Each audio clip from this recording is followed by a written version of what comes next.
కంటిరెప్పలంచున మనస్సు నిండి పొంగిన ఓ నీటి బిందువే కదా నువ్వెతుకుతున్న సంపద. ఒక్కొక్క జ్ఞాపకానికి 100 ఏళ్ల ఆయువుందిగా, ఇంకెన్ని ముందు వేచనో అవన్నీ వెతుకుతూ పదా.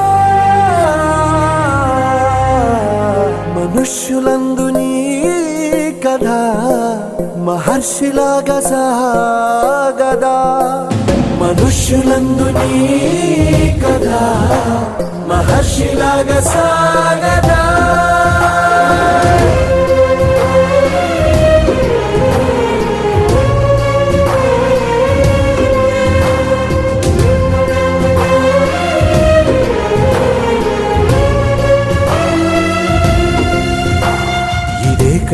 ఇదే కదా నీ కదా, ముగింపు లేనిదై సదా సాగదా. ఇదే కదా